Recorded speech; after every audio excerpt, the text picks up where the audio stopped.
We have some statements coming in from the Iranian Foreign Minister, Abbas Araghchi. Let's listen in.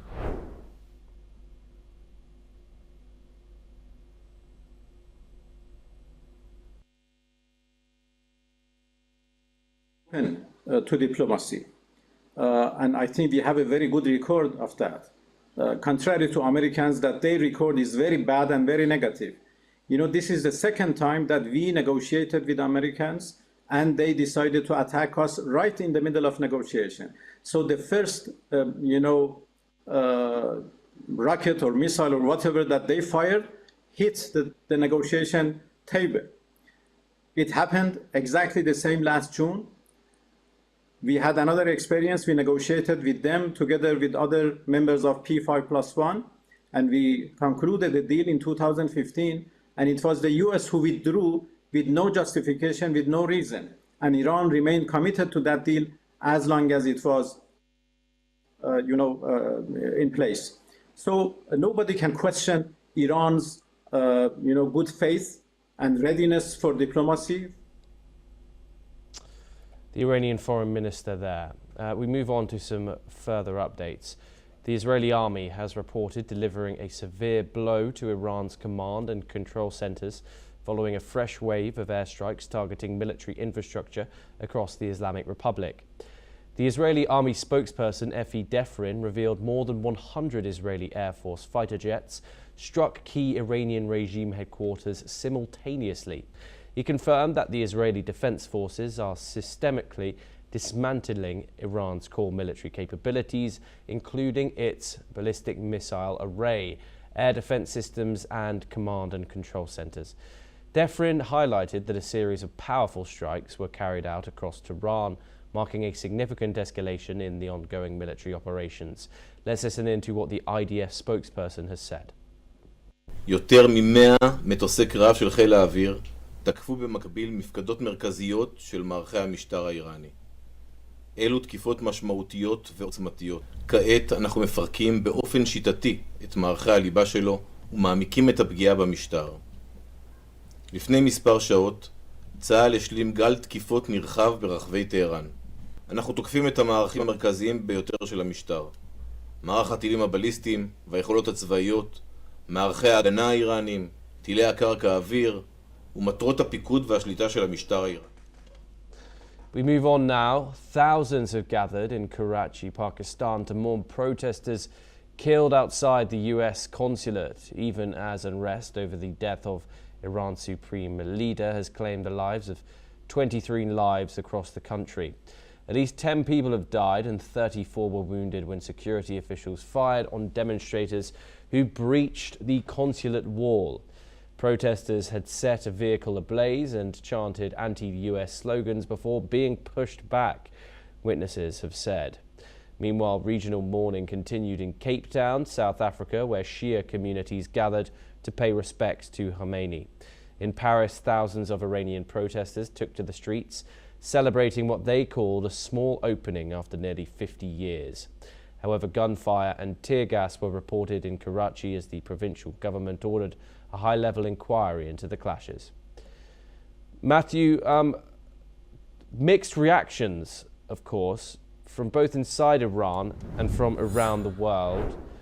Iran's president yesterday called the Iranian supreme leader a religious figure to millions of Shia Muslims worldwide.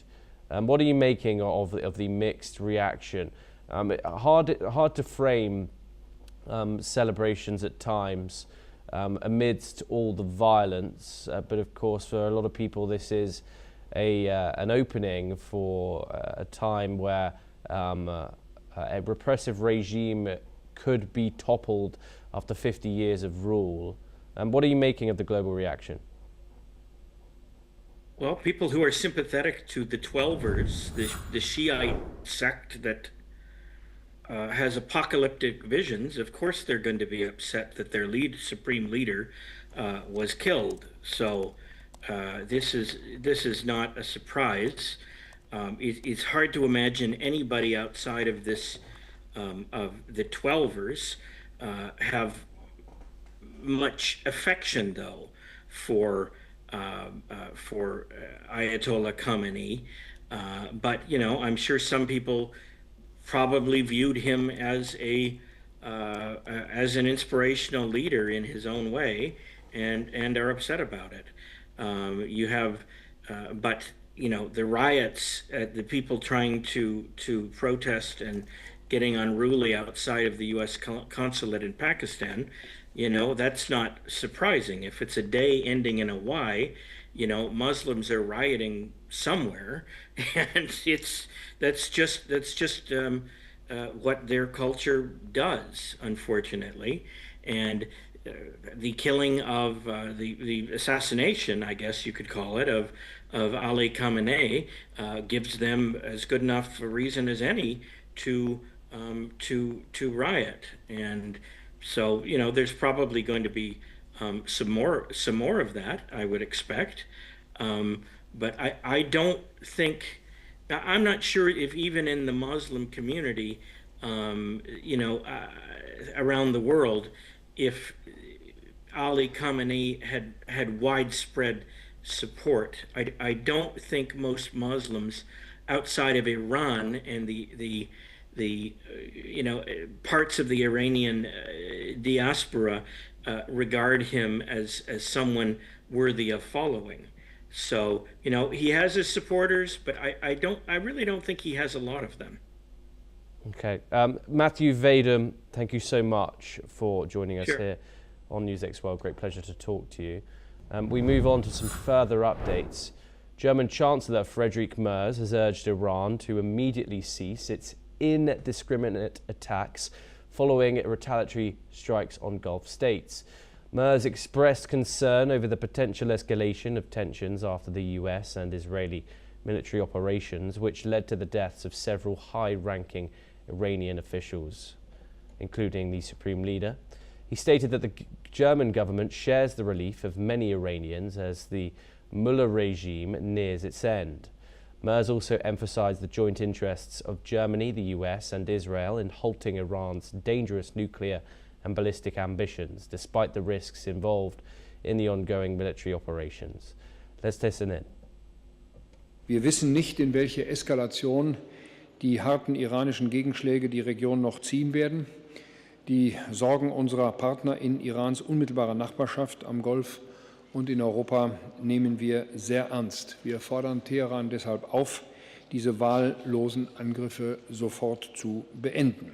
Wie Sie wissen, die Vereinigten Staaten von Amerika und Israel führen seit gestern massive Militärschläge gegen Iran durch. Nach allem, was wir wissen, sind dabei bisher zahlreiche prominente Vertreter des iranischen Regimes zu Tode gekommen, darunter der religiöse Führer Ali Khamenei.